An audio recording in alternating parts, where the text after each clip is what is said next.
त्रिपुरबन्धमी पत्रं यत्र विहायसि विपुले स्थातुं क्षणं न क्षमं तत्रास्ते गुणरत्नरोहणगिरि यो देवदेवो महान् चित्रं नात्र करोति कस्य मनसा द्रष्टा पुरे सिरिपुरे सश्रीपाशुजिनेश्वरो विजयते दिग्वाशिषां शासनम् पत्र टिके न जहाँ अधर में गुण रत्नों का गिरिवर हो कितना विस्मय किसे नहीं हो चलो देख लो सिरपुर को देवों के भी देव पार्षु जिन अंतरिक्ष में शांत रहे युगों युगों तक दिगंबरों का जिन शासन जयवंत रहे।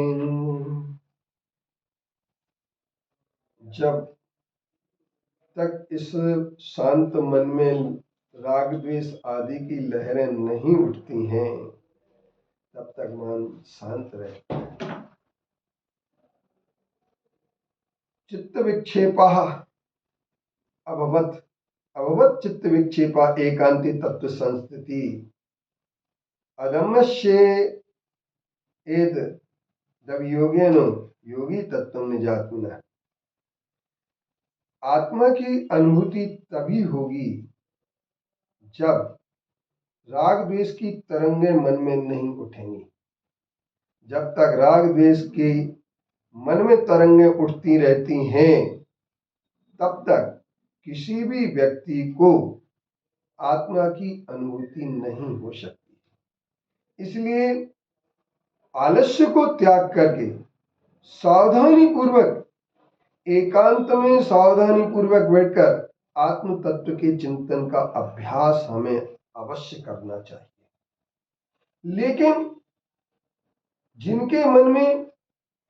सिर्फ राग द्वेष रहता है, पंथ का राग द्वेष, जाति का राग द्वेष, संघ संबंधी राग द्वेष और अनेक प्रकार के राग द्वेष रहते हैं,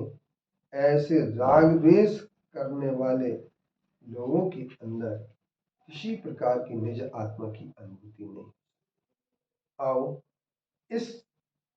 संदर्भ के साथ में एक बात और आपसे कह देना चाहता हूं जिसे पर आप लोगों के लिए बहुत अच्छी तरीके से ध्यान देने की आवश्यकता है कि जिन्होंने आत्मा की अनुभूति करने की बात ग्रस्त अवस्था में सोची हो, ग्रस्त अवस्था में आत्मा की अनुभूति सराग रूप से करने की बात तो कर सकते हैं, लेकिन वीतराग स्वसंवेदन आत्मा अनुभूति उनके लिए कभी नहीं होगी जो घर गृहस्थी में पड़े।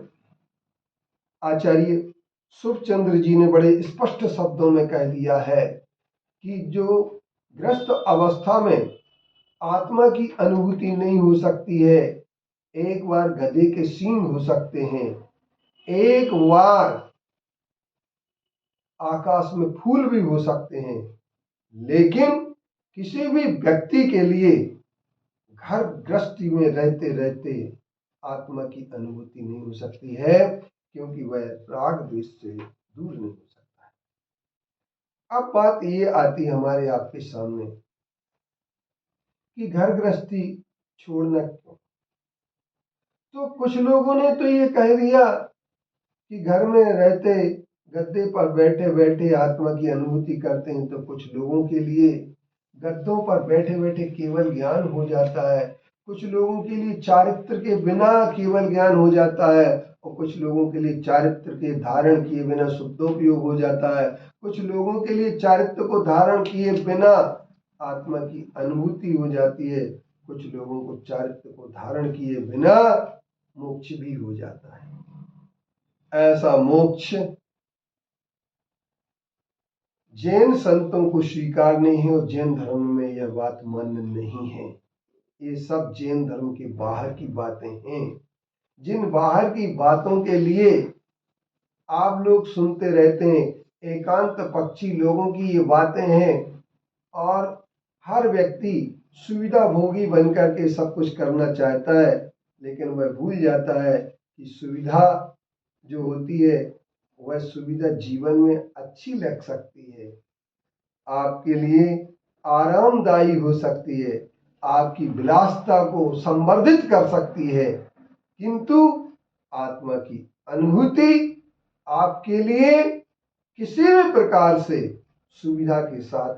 मिलने वाली नहीं है, क्योंकि सुविधा पांच इंद्रिय के विषय भोगों की ओर ही ले जाती है। पांच इंद्रिय के विषय भोगों में आराम मिलना ही सुविधा कहलाता है। इसलिए जितने आप इस सुविधा से बचेंगे, पांच इंद्रिय के विषयों से बचेंगे, उतने आप गुलाम होने से बचेंगे और आप संस्कारबद्ध बनेंगे। आत्मा के कल्याण में आप सहयोगी बनेंगे और आपके लिए आत्मा का कल्याण अवश्य होगा।